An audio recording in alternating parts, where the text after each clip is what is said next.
Ain't no stopping me, no! No stopping. Yes! Shelton Benjamin is coming back to the WWE. A big announcement on this week's SmackDown. Ladies and gentlemen, welcome to the LTT podcast. My name is Brennan Plays. This week, what an episode of Raw it was. A good Battleground pay-per-view.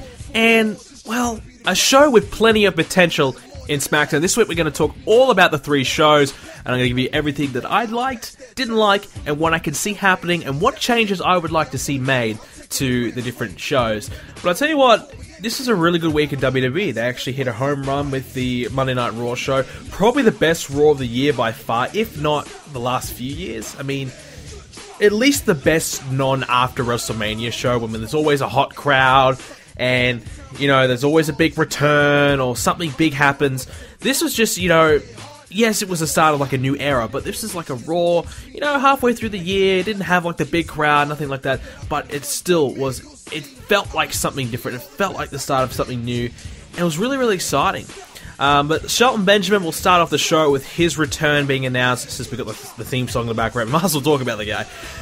Really good to see him back, honestly. Look, a bit like the Cesaro right now, Shelton Benjamin was that probably 10 years ago. Think about it. A guy who, ultra talented, put on great matches all the time, wasn't not the best promo cutter, but had all the potential to really go somewhere, but never really got that shot.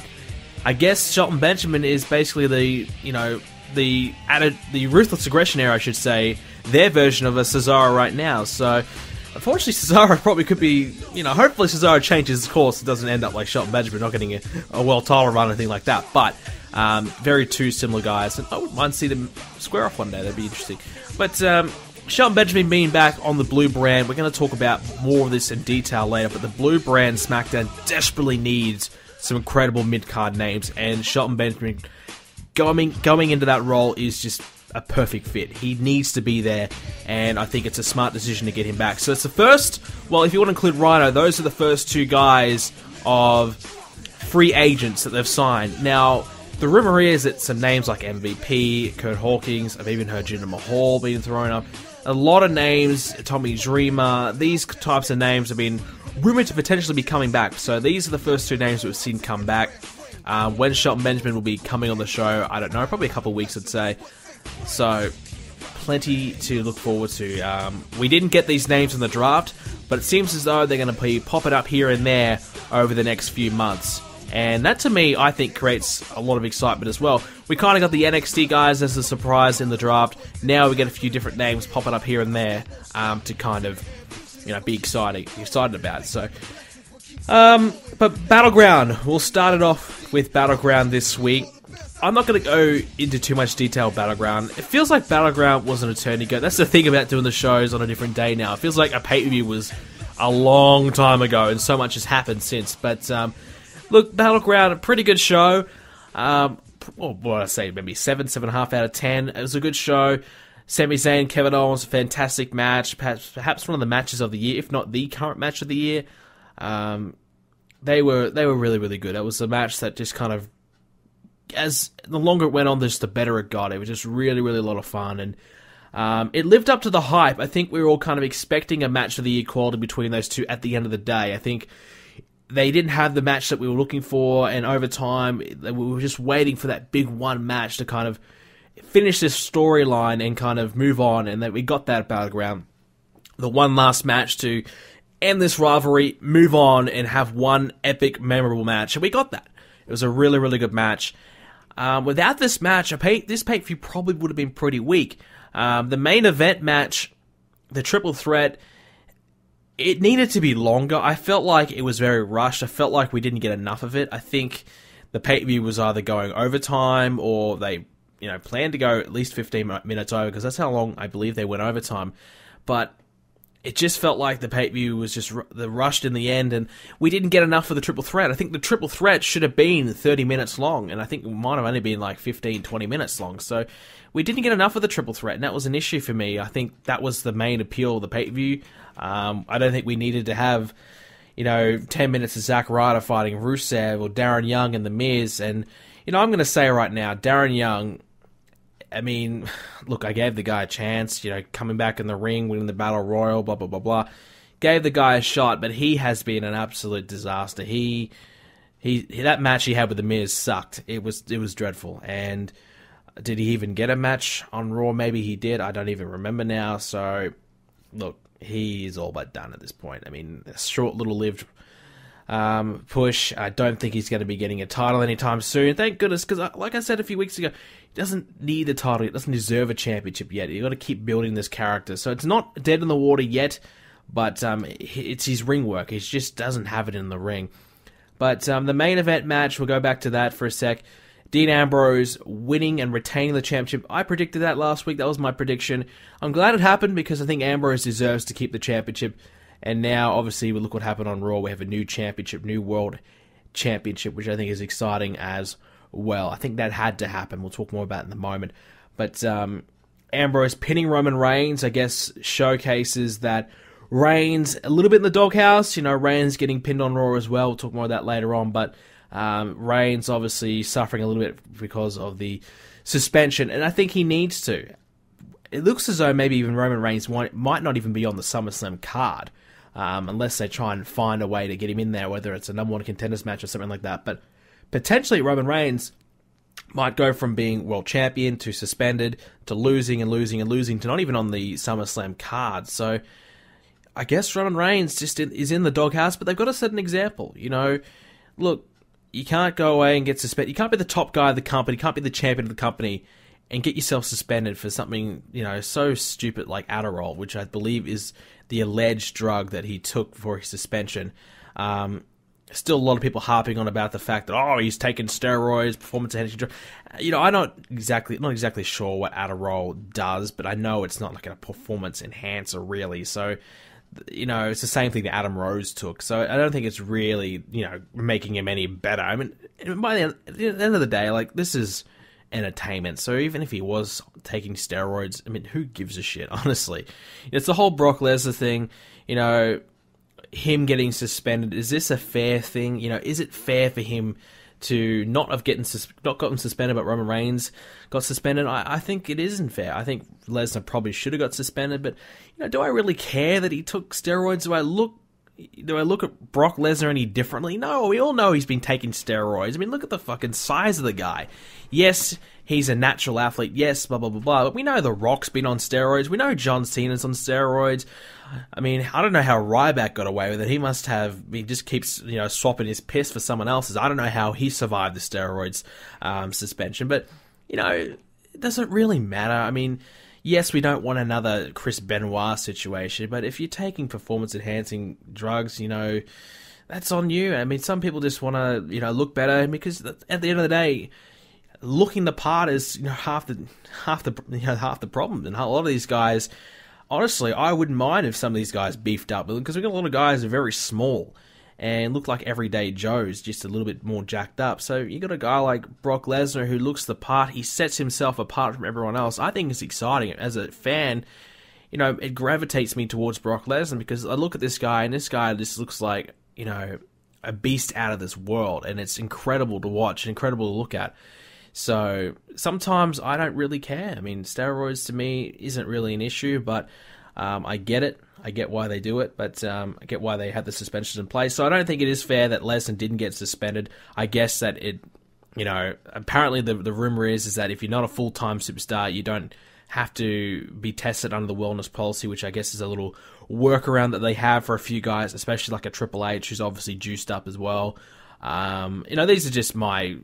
I look at these guys, I don't know if they are. Look, I'm just giving you my opinion. I don't know.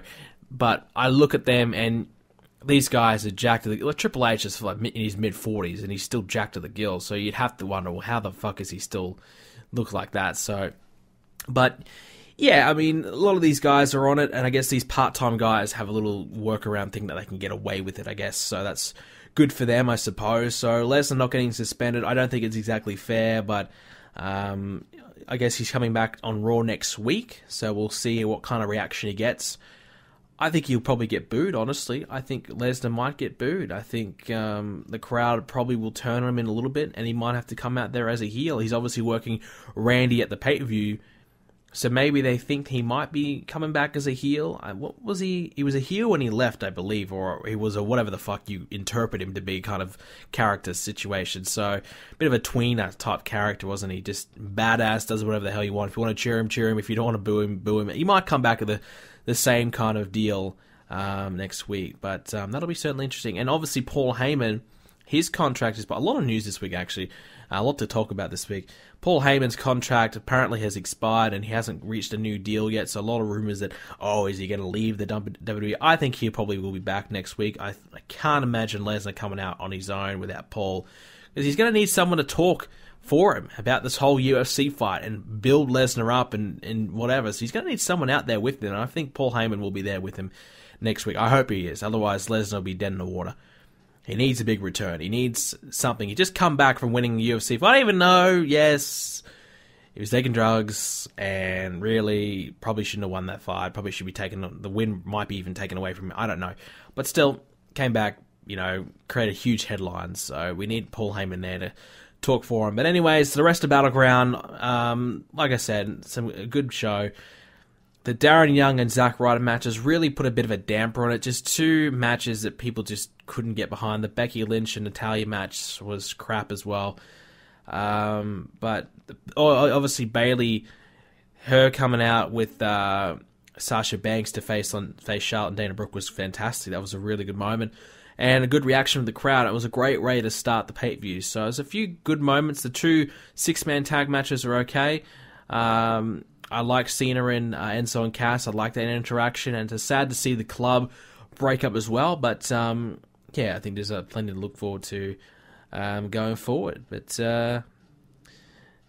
we'll probably move on to Monday Night Raw now. And like I said, I believe this is probably the best Raw of the year. I mean, for starters, a new look to the show. The logos, I don't like the Raw logo, but I do like the SmackDown logo. I don't mind that at all. I think the Raw logo is too simple, a bit of an old school throwback to like the 90s, and it doesn't really represent what they're trying to do right now. The WWE are entering a new era right now. I believe the PG era is officially done. I think a lot of people tried to establish the last couple of years as like the reality era, but I don't really see that ever dawning into a new era. I believe what we saw with the brand split is officially the start of a new era. So I believe, this Raw logo doesn't really represent the new era because we're going into something new, but it's got like an old kind of theme to it. The logo is like an old looking logo that you probably see in like the 90s or even like the 80s or something like that. So the logo doesn't really fit with what they're trying to do. The SmackDown one does a fair bit, so I'll give that one a pass, but not a big fan of the Raw logo. The red ropes, I tell you what, just the subtle little things. The red ropes just makes the show that much better. It is something different instead of the plain old boring white. The red on the Raw, the blue on the SmackDown. It's amazing how some little different thing, little subtleties make a show just even better. Even the announcers have changed back to how they used to do back in like 2005, and they're up at the ramp area, which I think is a nice little change. I don't mind that at all. I think they do that with NXT now as well. I think it's a good change. I think it's something different, and obviously Raw doing that, SmackDown doing the traditional way as ringside, I think it obviously separates the two brands, gives them something a little bit different each, so I definitely do like that as well. The big thing for me this week was the debut of Finn Balor. He has been made a top star in one night. The way they booked him this Raw was just superb. The starters, they had him come out with his own, walking out in front of everyone. The camera on him, he's in the middle, when they're all at the start, on the entrance stage kind of together. He came out and he just looked like a big deal right from the get-go. Then he wins the Fatal 4-Way match and obviously goes on to beat Reigns later on in the show. So not only does he get two huge wins, but he beats someone like Roman Reigns, pins him clean, gets a title shot at SummerSlam, and officially makes himself a major star in one night.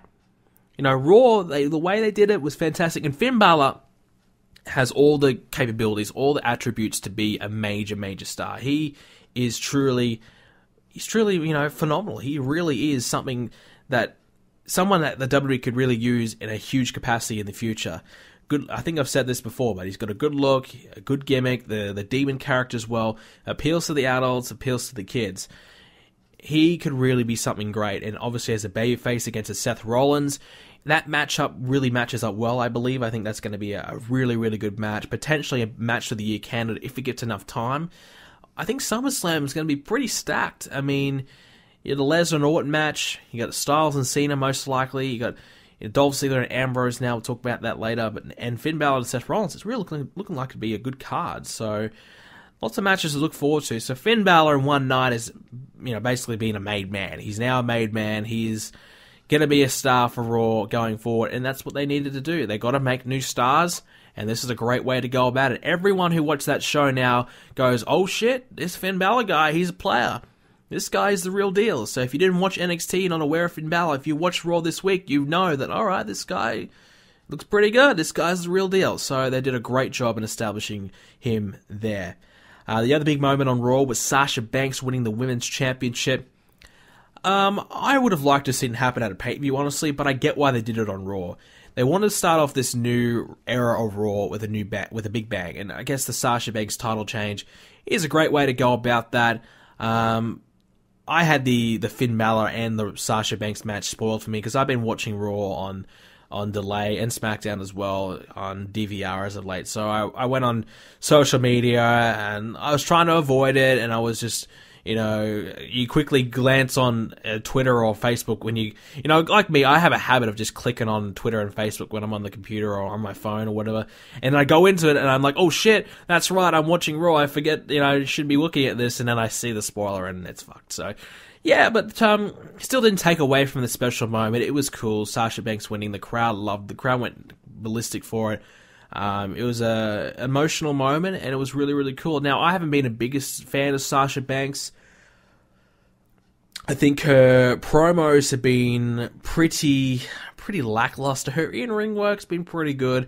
Had some alright matches, but I think certainly her promos have been letting her down, really making me not like her character. But you can't deny the great things she's done from NXT to now.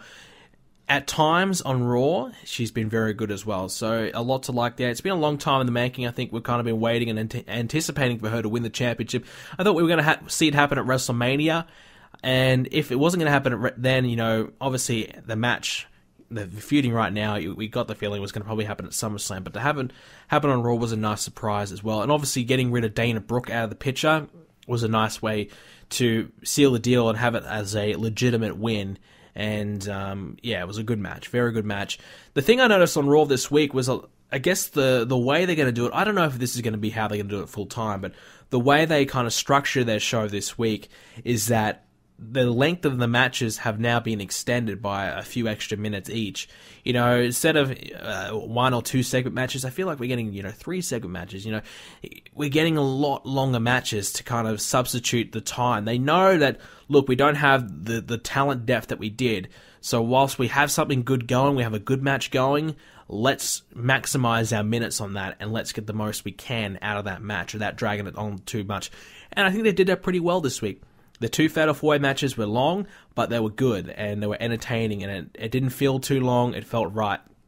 So, it didn't feel like we had too much filler on the show. I know that there's some replays and, whatever, and some probably useless backstage skits. I know there was a little bit of that, but it didn't feel like we got too much of that. We can accept a few things here and there, but I feel like for a 3-hour show where I was really wondering how the hell they're going to fill 3 hours of entertaining content with this roster, they found a way.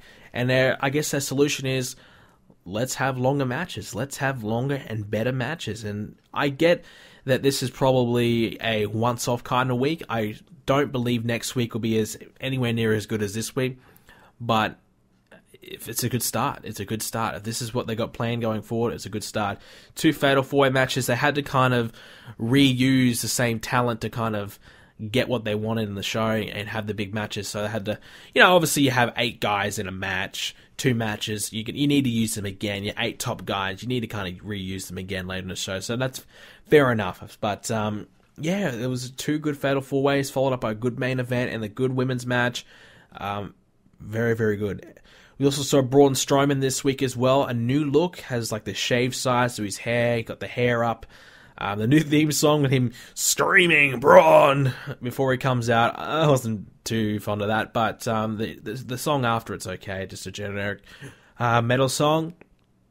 And the enhancement talent matches. So, a lot of criticism about these matches that I've been reading on social media. A lot of people saying, look, why are we having Braun and Nia Jax beat up two nobodies?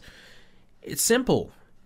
Is it better to have Curtis Axel out there and him getting absolutely obliterated in 30 seconds and completely ruining any ounce of credibility that Curtis Axel, well, he didn't really have any left, but any tiny little bit that he had left, getting embarrassed, getting destroyed? Is it better for him to do it or some no-name that no one cares about? And honestly, after his dumb promo, I wanted Braun Strowman to beat the shit out of him. I was going, yes, Braun, destroy him. It was great. So, I think it's better that we have these guys, these local guys, come in, get beat. And there's been a lot of rumors talking about that they're going to do more enhancement talent matches. Good. Good. More local talent matches for these types of characters, these monster build characters, I think is a good thing. You don't sacrifice the talent on your roster. You've got to remember, they don't have that much talent on their roster now. They've split it up. So you need to make use of the guys that you have. You don't want to have them getting buried. Like, you don't want to have some of your lower mid-card guys getting buried by, guys above them, because then they're going to be useless to you.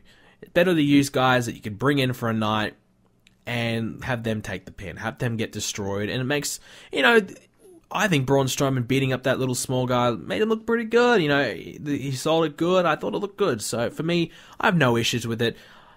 It's interesting that they've kind of split him up against the Wyatts, and they're going to have him go in this new direction. Obviously, kind of bill him as this new monster. Perhaps a similar, like a new replacement for Kane and the Big Show. These two monster characters trying to replace him with a Braun. I think Braun has a bit to go in the ring, but I think could certainly do it. I think he could certainly be something. I don't think he's as good in the ring as the Big Show and Kane once were, but keeps developing, keeps getting better. You remember Kane wasn't that great when he first started either, and over time he got better and better and better. So I think there's plenty of potential there. We've got to remember as well, Kane had been in the business a lot longer than Braun Strowman when he actually became the Kane character. So had a lot of failed gimmicks in the Big Show. When he came to WWE, he obviously had a few years in the tank. So Braun Strowman's still relatively new. Can't really criticize him too much. Give him time, and we'll see how he goes. I don't mind what they did to start him off. Nia Jax, obviously, as well. She beat the crap out of someone. I don't even know. I can't remember who it was. Don't care. But, again, it came off good. Kind of sent a bit of a message that she's a monster. It came across well. Everything they wanted to convey with that message, they did well. And, like I said, local talent matches, enhancement matches, job matches, if you want to call it, I think are a good thing. So I didn't mind that at all. We saw the return of Neville as well, sporting a bit of a new beard look to him. We've kind of seen this in photos and on the, I think it was on the NXT TakeOver show as well. So we've seen a little bit of this look before. But again, he looked good. Obviously, I think Neville should be the face of this new cruiserweight division. I don't even know what they're doing in this division. Are they bringing a title in? What are they doing? I don't know, but I think it's going to be cool. I think it's going to be fun. Obviously, the rumor is that they've signed some of the Cruiserweight Classic guys. I think they even signed some more. There's rumors that they've signed some more. So I believe Kota Ibushi, Grand Metallic, Kira Towoza, TJ Perkins, Cedric Alexander. There's a couple more that escapes my mind. They're on the top of my head. I don't have the list written down, but there's a few guys. I think Tajiri's rumored to come back as well. So they're obviously getting a few new cruiserweights. Question will be, do they go to NXT, these guys, or do they bring them straight to Raw and work in the cruiserweight division? To me, I would have them on NXT and Raw, because I would have them in NXT to help that brand, because that brand's obviously suffered a bit, and you can bring them down there to work on their characters and work on and have that exposure of working high-profile matches on NXT, and then you bring them on Raw. I think the way I envisioned it, a lot of the cruiserweights probably won't get many storylines. I see them just basically focusing high-flying action, entertaining, fast-paced action. I don't really see them having much storylines involved in it. So I believe having them to NXT to help build their characters might be the best way to go about that, and try and use that on Raw. So I think I would have them used as a bit of a cross in between, on both brands. But that's just me.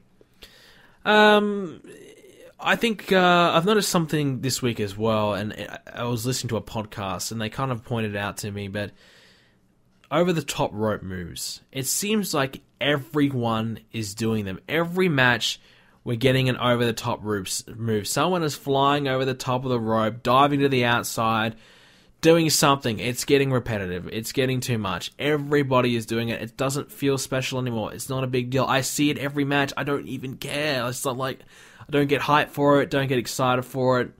Because you see it all the time. Everyone is doing it. Even someone like Roman Reigns is doing it when he's meant to be the powerhouse guy. You know, bring it out every now and then. I guess he brought it out for a big match. He doesn't really do it that much, to be fair to him. But, you know, Sami Zayn does it every match.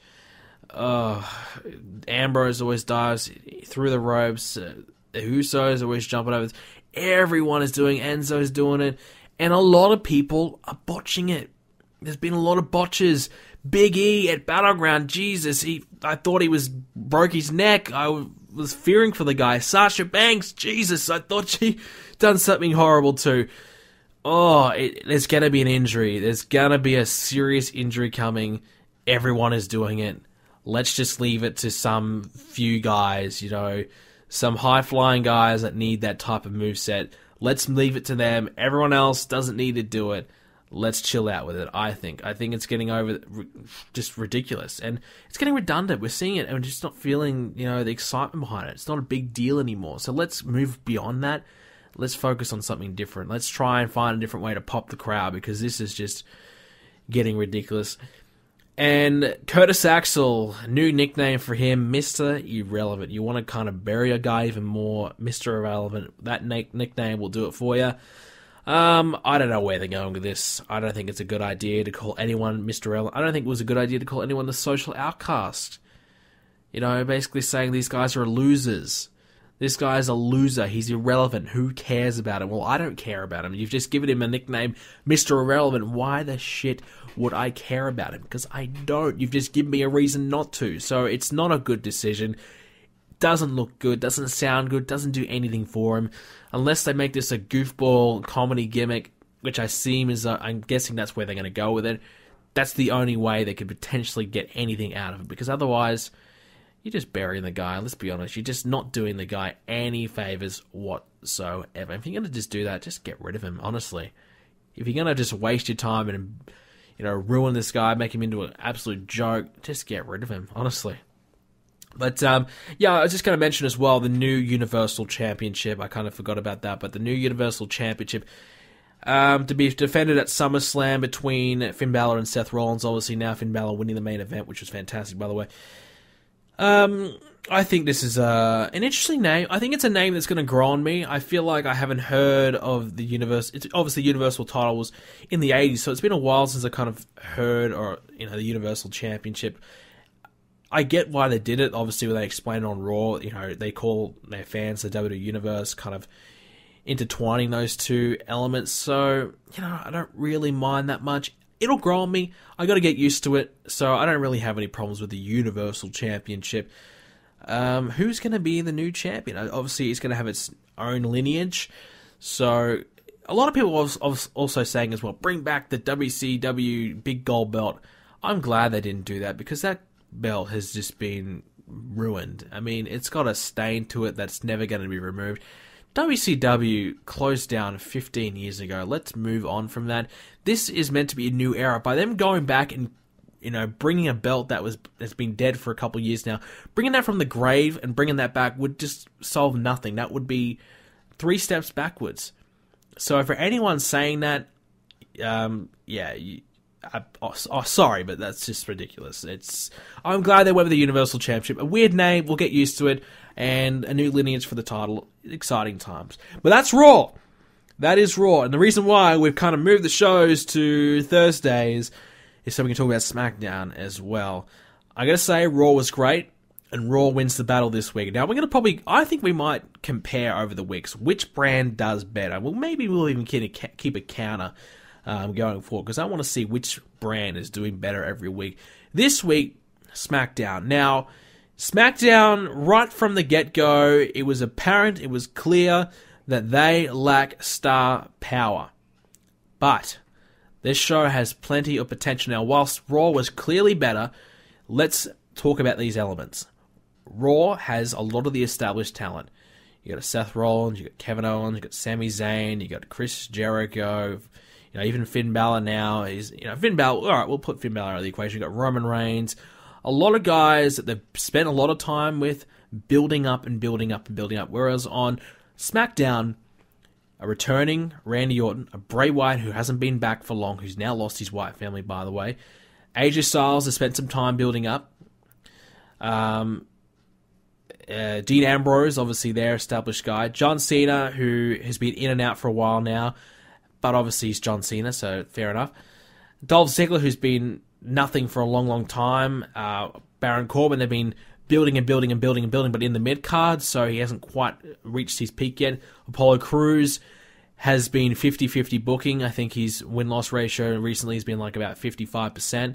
So he's not winning, but losing a lot as well, so they're not really doing much for him.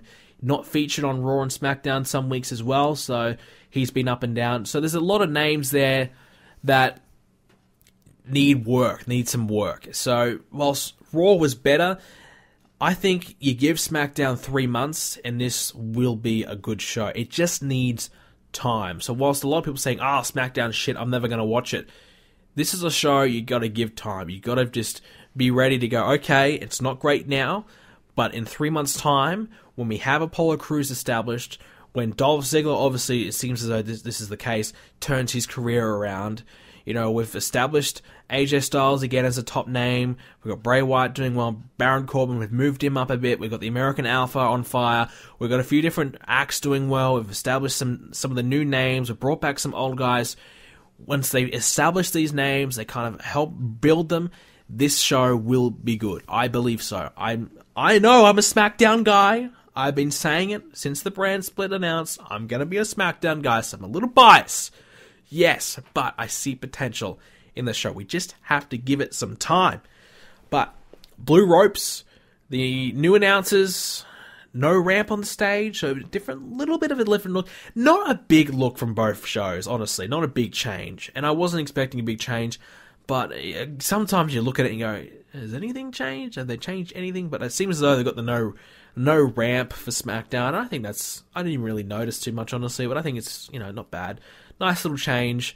The announcers ringside, JBL, Morradallo, and David Otunga. I thought JBL, again, I thought he might improve with Mora there. Wasn't very good again tonight, so we'll see how he goes in the future, but he wasn't good again tonight. David Otunga, a lot of people giving him some flack, but I thought he was okay. A lot of people saying, why the hell is he there? It's a joke that he's there. I didn't mind it, honestly. I didn't mind. He's basically the Byron Saxton of SmackDown. He just says a few things here and there. He's just a babyface guy. So, doesn't add a lot, but, has a place. Like I said, I honestly believe a two-man team would be the way to go. I think that'd be the way to go for both shows, but for some reason they don't want to do that, so whatever. And, so a different little bit of a look for SmackDown. And again, it felt like we were watching something different in some ways. But they went back to a few different old habits. It felt like this would be a decent show, or this felt like it would be a decent episode of like Raw. Like a shorter, condensed version of Raw that we would have seen months ago. It didn't feel like the new era type of action-packed, this is all this new change. It didn't really feel like that. But, like I said, give it some time, we'll see. They just lack stars in the mid-card, really. We look at this Battle Royal. How many guys in that Battle Royal did you really believe could be a world champion at one point? I didn't think anyone in that Battle Royal could be a champion at all. Especially right now. You had Kane in there, who cleared house and got, I think, 5 or 6 eliminations. So he was the main star of the match, and he's, 49 years old, so that was a worry. Del Rio, who I thought Del Rio would be getting a push, but the rumor is that his contract is going to expire in October and he's not going to re-sign. So they've certainly given him the shit can. He barely got any notice at all in the Battle Royal. He didn't get eliminated straight away, but he didn't really. I thought he would do better, at least be in the Final Four. Don't even think he made it that far. So, yeah, it's interesting. It's interesting to see what they're doing there with the mid-card, because they're going to have to really build some of these names up. Baron Corbin and Apollo Crews seems to be the two names that they plan on working with and plan on giving that push, obviously by putting them in the main event. That suggests that, which the whole purpose of the show apparently is to make this a new era. This is the new era SmackDown. Let's give guys who haven't had an opportunity, let's give them a shot. So Apollo Crews and Baron Corbin, fair enough. I would like to see them give... I'm not a big fan of Baron Corbin. I really like Apollo Crews. Huge fan of Apollo Crews. I'm really happy for him, but Baron Corbin not so much. But I can deal with him getting an opportunity. Here's the thing. They've got 3 main event babyfaces. Now, if we want to add in Dolph Ziggler, we'll talk about him in a minute, we want to add him in there, there's 4. And there's only 2 main event level heels. That's a worry. I feel like Dolph Ziggler may have to turn, or someone's going to have to turn, or they're going to have to elevate Baron Corbin up. Going to have to do something there. Or maybe Rhino gets that spot. Maybe Rhino gets elevated up. I would think Rhino should be in the mid-card, honestly, to be with you, but whatever. We'll talk about it in a moment. But yes, they're just lacking some mid-card names. So by bringing in Shelton Benjamin, bringing in Rhino, maybe they add some other guys, it would certainly help elevate the show. But what I really think they need someone from this group of 4 guys. Austin Aries, Bobby Roode, Samoa Joe, or Nakamura. They add in 1, maybe 2 of those guys. You change this lackluster mid-card into a passable mid-card. It really would change the scope of SmackDown. They just need a few credible names to come in, and all of a sudden, this boring mid-card that really has not much potential at all, that changes. So they just need a few different names. Shelton Benjamin being one, I think it's great. I could see him come back and feud with The Miz for the championship, perhaps at SummerSlam. Maybe he'll come back next week, maybe in the week after, I don't know. But I could see him coming back and winning the championship from The Miz and having a big start to his SmackDown run. Or maybe that's Rhino, I don't know. One of those guys might do that. So they just lack guys in the mid-card, but like I said, this is a new era. This is a new time for the WWE, I should say. And you got to give them time. We haven't really given them time. You can't expect them to turn shit into magic in 1 week. You gotta remember 2 months ago, Raw and SmackDown were shit. Sometimes they could put off a good show, but for the most part, there's a lot of filler, a lot of crap. So now they've split that roster up. They're trying to really change things. You got to respect that. You got to appreciate that. They are genuinely trying to do something different, genuinely trying to make their shows better, and genuinely trying to create new stars. I think that's a great thing. I think that's a great step in the right direction. So I commend WWE for being ballsy enough to make the change. And now I'm really looking forward to it. This is the first week I actually was so excited to watch Raw this week. So excited to watch SmackDown this week. I have not been excited to watch Raw SmackDown in a long time. But this week, after the pay-per-view, I was like, oh my god, this is a new change. This is going to be so exciting. I really was generally so excited to watch the shows. And Raw didn't let me down. SmackDown, I will say, let me down a little bit. But like I said, got to persevere, got to stick with it. Dolph Ziggler, though, getting the win. Now, was it a good decision or a bad decision? Was it smart or was it just horrendous booking? Look, I'm torn on it. Dolph Ziggler 2 years ago, go back to Survivor Series win, incredible. Huge moment, we thought this is going to be it. This is Dolph Ziggler, he's going to break out and going to be the man. Now, fast track, this year, we've seen him feud with Baron Corbin for 3-4 months, and basically Ziggler losing majority of the time. Ziggler being a shit kicker to most people in the roster, just losing. I think this might be one of his first wins of the year, or first wins not in the year, but the first wins in the last couple of months. So, to give him a 6-pack challenge win, including a match that had John Cena and AJ Styles and Bray Wyatt, some big names in there, to give him that win is really, really odd, really strange. But I like it. I do. Dolph Ziggler, I've been saying for a long time, plenty of potential. He could be anything. He has the crowd behind him. He's great. I actually thought next year that he was probably going to leave the WWE when his contract expires. I actually genuinely thought he was going to leave the WWE. This might be his chance to turn things around and might keep him in the company. Might keep him around. Might keep him going, because this is a new start. And they did say this is a new start, a fresh start for a lot of these names. And I guess by having him win this, it showcases that. It showcases that people who haven't had the opportunities can shine, and you never know what's going to happen.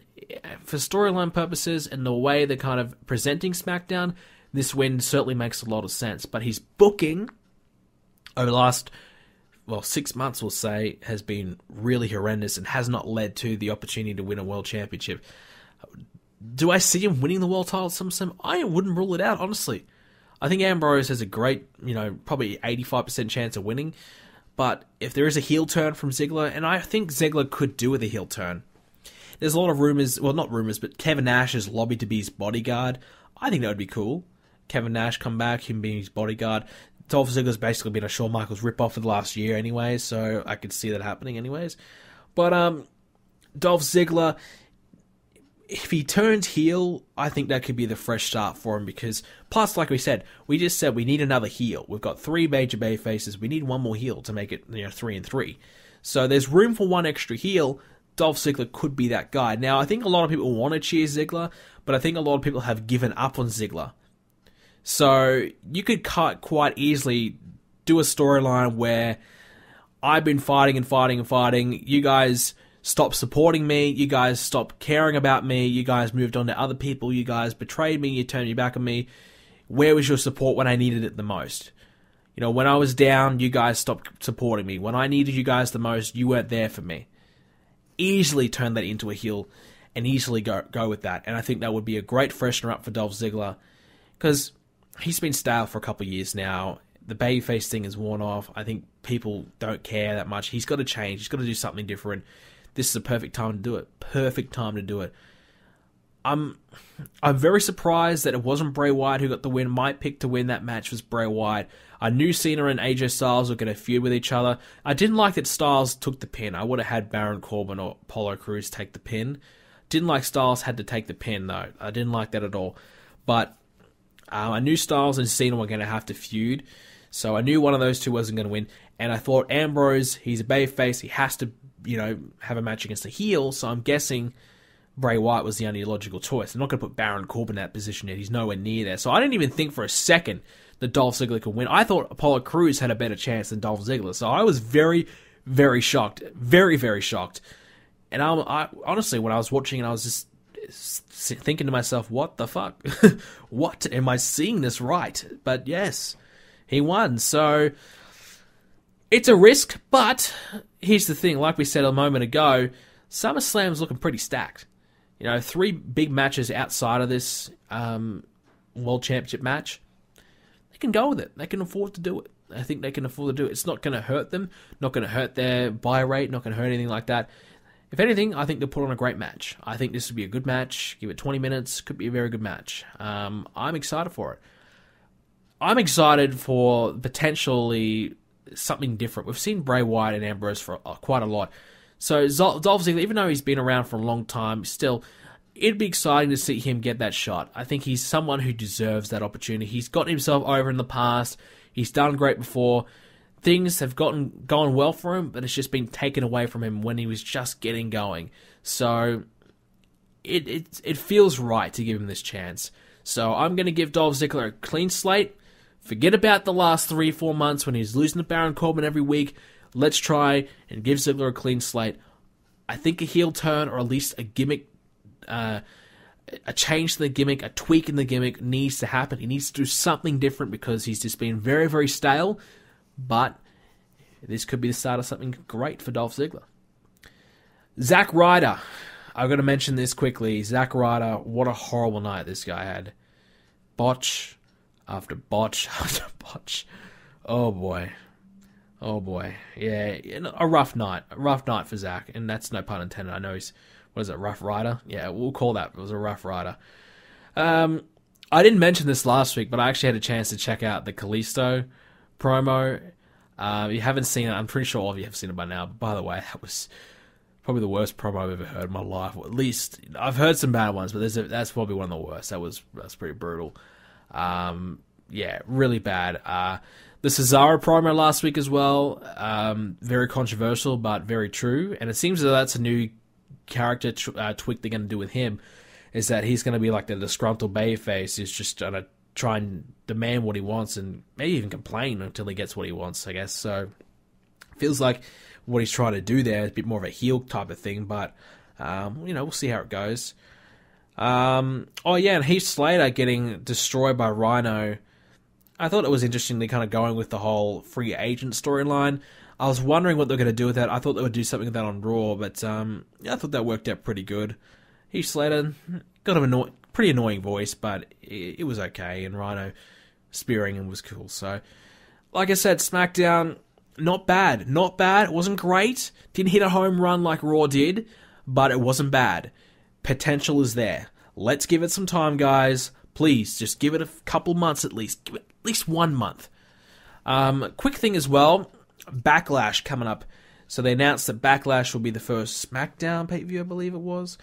That'd be taking place September 11th. So that's interesting. The branded pay-per-views. I was 50-50 on this. I still am. On one hand, having 2 pay-per-views a month just feels like too much. But on the other hand, I think that the brands can go with a pay-per-view on their own. Here's how I would probably do it. I wouldn't have 2 pay-per-views a month. Well, I would, but here's how I would do it. I would have a SmackDown pay-per-view every 6 weeks and a Raw pay-per-view every 6 weeks. So twice a month. So every 3 weeks you get a pay-per-view, which feels like a lot, but it's 6 weeks of build from Raw and 6 weeks of build from SmackDown. So yes, you're still getting a lot of pay-per-views, but it doesn't feel like it's overkill from the 2 brands. 2 months, a lot of people would probably say, well, why not 2 months? I feel like 2 months is too long to wait. I feel like 2 months, you're starting to get a bit of filler and just trying to get through the weeks to get to the pay-per-view. 6 weeks, I feel like the first 3 weeks you spend kind of establishing some storylines, kind of laying the groundwork, planting some seeds, perhaps having some guys get some wins, and so on. So then the next 3 weeks after that, you really hamp on those storylines. You have the 2 guys who's feuding kind of go up against each other a number of times, and after the 3 weeks, you kind of hit the peak where people are like, all right, I'm ready to watch the match, let's have it. Then you have the pay-per-view, then you get through the match. If you have an extra 2 weeks more after that, I think people are like, well, I'm kind of ready now. Oh, we got to wait another couple of weeks. By the time you get to the pay-per-view, because people are so, bang, bang, bang, bang, we want this right now. People aren't really willing to wait the extra few weeks, so you kind of want it sooner rather than later, but you don't want to have it too much, because having a 3-hour pay-per-view every couple of weeks is just going to be ridiculous. So I would have every 3 weeks you still have a pay-per-view, but one's Raw, one's SmackDown. And I wouldn't have 3 hours each. I can't see how they can get a 3-hour pay-per-view, how they can have a 3-hour card that's, going to be any good. I would have the pay-per-views 2 to 2.5 hours long. That way you could have an extra pay-per-view every month, and it's 4 hours of TV and 4 hours of pay-per-view a month, rather than, because they basically do 3.5 hours of pay-per-view now anyways. It's getting ridiculous as it is. So, it's 1 extra hour a month. I think people can deal with that. So I would definitely have probably 2.5 hour pay-per-views. 2 hours would be the minimum, 2.5 would be the maximum. And, they don't really need to do any more than that. It makes sense to do pay-per-views for each brand. It makes sense, because you got the network, you may as well use that. You may as well have that content. Why not? And it produces more higher quality content constantly. You're constantly having extra pay-per-views. It works. I think it works for me. I'm happy with that. I don't know what the schedule is. I would assume that they're going to have 2 pay-per-views a month, but that would be my suggestion that I just said anyways. That's how I would go about it. But yeah, so Backlash coming up. That'll be interesting to see what happens there after SummerSlam. So SummerSlam, I think, is August 20-something. So that's about 3 weeks after SummerSlam until the next pay-per-view. So yeah, that's interesting. Alrighty, so we're going to get on to some of your listener questions this week. I haven't really been playing too much video games. Last week I was just working tirelessly on Hell in a Cell. And by the way, thanks to everyone who checked out Hell in a Cell, watched Hell in a Cell live on Twitch and YouTube, and also has checked out the pay-per-view on YouTube as well. Appreciate the love, guys. You guys are really, really cool. You guys are great. You continue to support the show. Really, really appreciate that. So appreciate that a lot. So, alrighty, so listener questions this week. Let's get straight in. So the first question is coming from Alfonso Romero. What made you start this big universe mode that you started with WWE 13? I've kind of told the story a little bit before, but I'll talk about the fact that what made me decide to keep doing universe mode. You know, I always found that a lot of universe mode creators were just kind of creating universe mode for each game. And when the new game comes, they'd create a new one. And I really like the idea of having my own fantasy WWE happen in my YouTube series. So I really believe that having continuity, whilst it would be a problem for a lot of newcomers to get into the series, I think a lot of existing fans will appreciate and can continue watching and really, really enjoy. So I always thought continuing to do universe mode beyond one game was the better idea. And I think that's why a lot of people like my universe mode. I think that's obviously the most popular thing on my channel and the one that I enjoy the most to make. But I think a lot of people like it because there is continuity and there is, you know, they know that they can invest their time into a series and know that it's going to keep going on. And then they can dip in and out and they know that, you know, what they watched beforehand is still the same thing, you know, now. So if they watched WWE 15, 2K15, and they get into WWE 2K17, well, they know that a lot of the things that they watched in WWE 2K15 still matter to what happens in WWE 2K17. So I think the continuity helps. I started with a big universe mode. I wanted to do a GM mode series. I didn't have a GM mode disc. I couldn't buy one, so I decided to do WWE 13 videos instead. People liked them, and I just kept going with it. Alrighty, so the next question is coming in from AJ Borisade. Do SmackDown and Raw have different creative teams? I'm not 100% sure. The rumor right now is that they do have different writers, they do have different agents, they do have different everything, which I think is necessary. So if they don't have different creative teams, they need to start doing that. It feels a little bit like the two shows are different. Not a lot, really. It'd be interesting to see if Triple H ran one and Vince McMahon ran one, or Shane's running one, and and Stephanie's actually running one. I know Shane doesn't have really any creative input. I would say probably does, but not officially. So, but it would be interesting if that did happen in the future. But I think different creative teams need to happen because it creates that sense of rivalry and that competition. And since they don't have any actual competition, in-house competition is what they need and trying to do better. And I think if they had different pay rewards, look, if whoever gets the best ratings for the month gets a pay raise, they get a pay bonus, whatever. Different things will make people work harder. If they get extra money, they'll work harder. This one's from J-Bait. Do you think pushing superstars such as Dolph Ziggler and Bray Wyatt is what SmackDown needs to do in order to be successful to all the star power on Raw? Absolutely. They need to start making some stars. Ziggler has re-emerged as a potential star in the future. I'm still not buying it yet. It's not like the Finn Balor situation where, oh my god, this guy is a major star in one night. Ziggler is like, alright, he's rebounded. He's going to win. We'll see how it goes from here on. But Bray Wyatt, I think, needs to start getting opportunities at the championship himself. So, Bray Wyatt, by the way, he's new, like, the look that he has, or that, the coat, whatever he's wearing, that's pretty damn cool. He looks cool when he comes to the ring now. I like that. So, yeah, I think they definitely need to do something different. And it seems as though Eric Rowan is going to be going in singles as well, by the way. So Bray Wyatt going on his own again. I really like the Wyatt family. They were just starting to get hot again. The Wyatt family were just starting to recover, and then split them up. It's ridiculous. But they definitely do need to start establishing some names. I think Apollo Crews could be one they could do. Wouldn't even shock me if Shelton Benjamin got an opportunity to be a top guy. So, yeah, it'll be to see what happens in the future. Thomas Speller, which TV show would you want to be trapped in for a day? I think this is probably a lot of people's answers, but I'm going to say The Walking Dead. I think the opportunity to kind of come up against a zombie apocalypse, be in that situation would be terrifying, but exciting and cool at the same time. Being able to use weapons, being able to use guns. And I guess you're trapped in there and you wake up the next day and you go back to real world. So if you die, it doesn't really matter. So I think that'd be pretty cool. There really isn't many other shows that I can really think of that I like that would really appeal to me. So I think Walking Dead, whilst probably a generic answer, is my pick. This one comes from Best in Class. Do you ever think you will move to PC for WWE games for mods? The PC version comes out generally a few months after the console version. So by the time the PC version comes out, I've already established everything on the consoles, and the console does everything I really want to do anyways.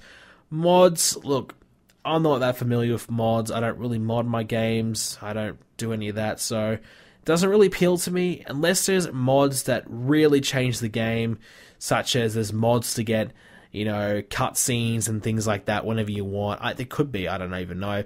But if there's certain things there that I can use to generally change my series big time, if that's the case, then probably I might consider it.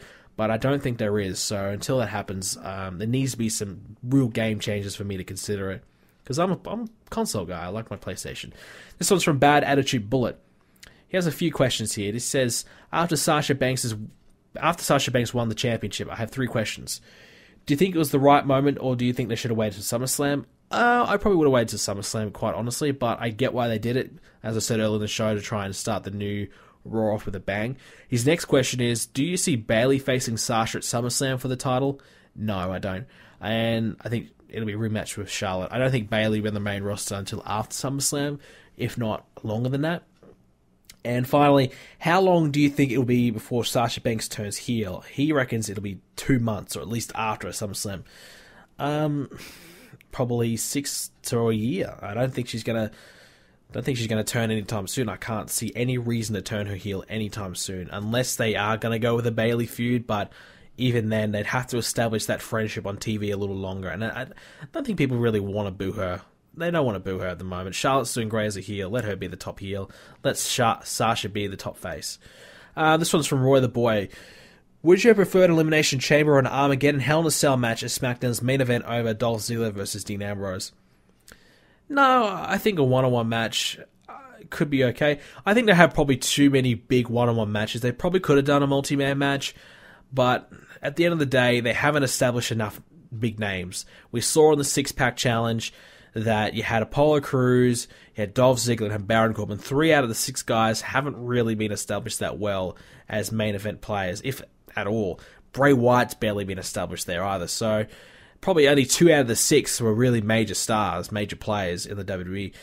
So to have a 6-man match, when you're probably going to take Styles and Cena around to have that singles match, well, you're going to be lacking some serious star power there. So they need to kind of consider that maybe later on in the year, or maybe next year, when they actually have built up a lot of their roster. Right now, a one-on-one match, kind of focus on Ziggler, focus on his redemption, and then slowly build some of the other guys around that, and then eventually you can perhaps one day lead to that.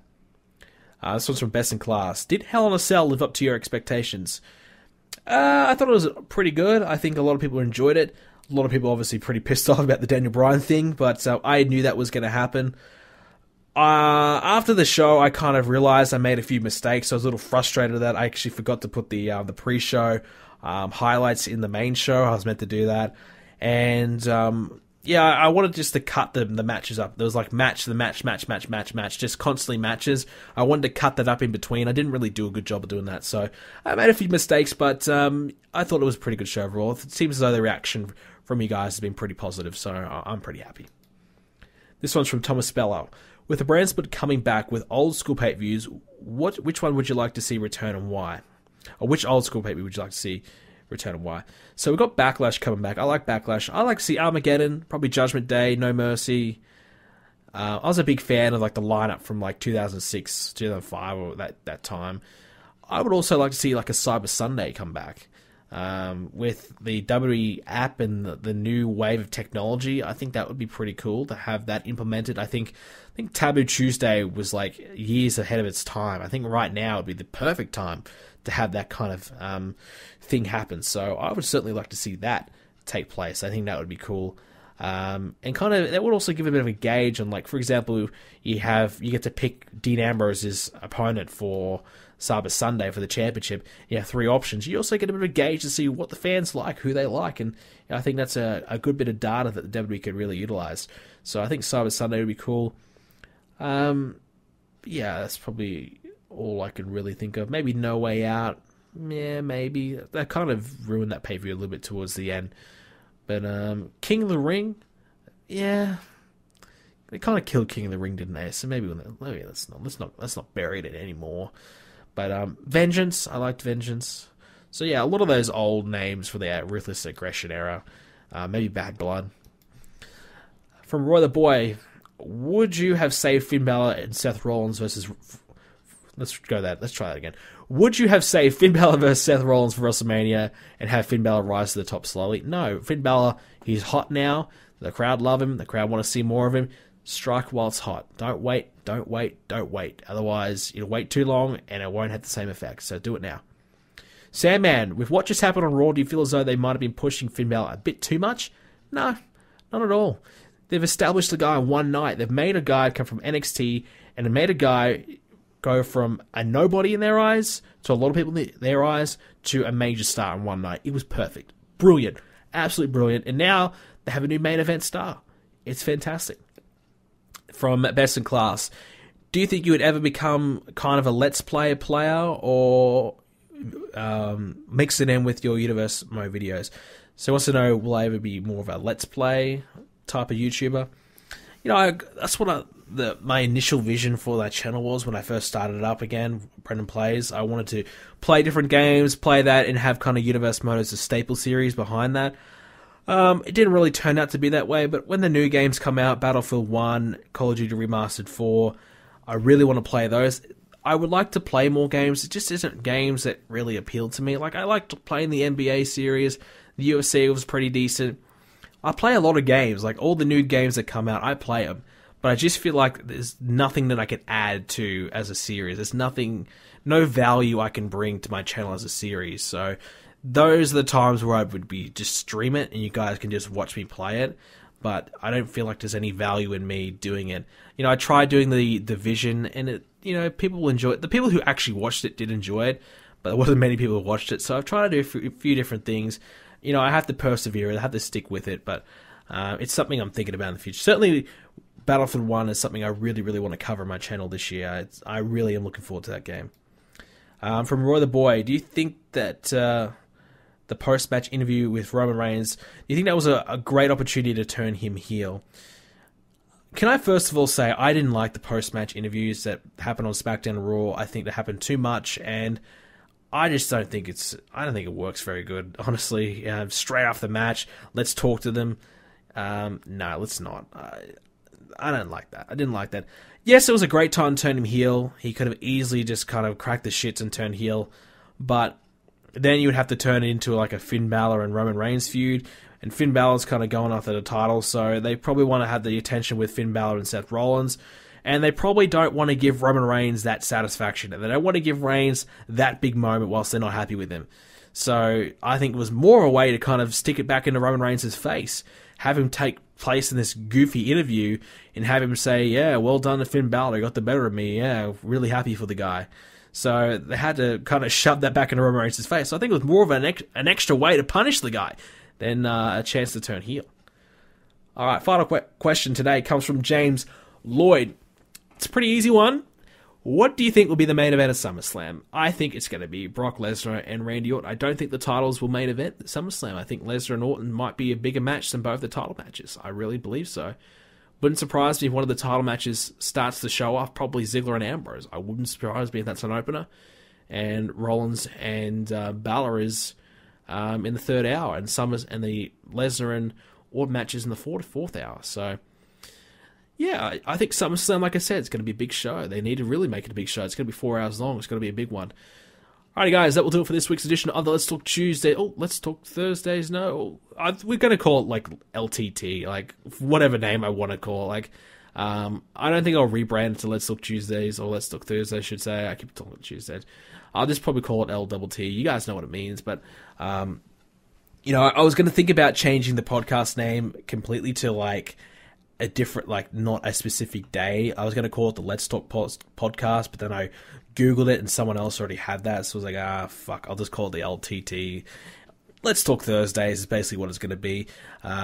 Sometimes I'll probably record on Wednesdays and upload on Thursdays, like today right now. It's currently Wednesday, so yeah, so sometimes we'll do that. But yeah, I hope you guys enjoyed this week's edition. A big week in WWE. I think we covered majority of the news. If we forgot anything, I apologize. But next week will be an interesting one as well. We begin the build to SummerSlam, and I think whilst Raw was very good this week, it'll be very hard to follow that up next week. I don't think Raw will be that good next week. Honestly, that's my prediction.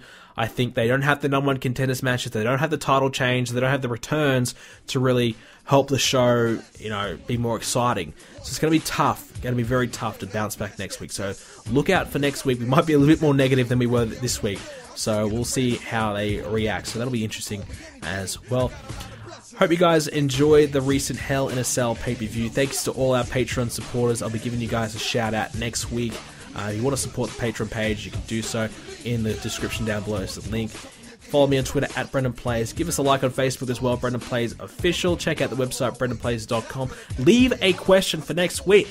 We need a lot of questions for next week. Let's get them all in. So leave a question in the comment section below on the YouTube video, over the forums at brendanplays.com/forums, or on the Facebook page post. I think I got that right. Facebook page post that I'm going to post next week. Hopefully after Raw or SmackDown next week I'll post that. So leave it over there. So make sure you do that.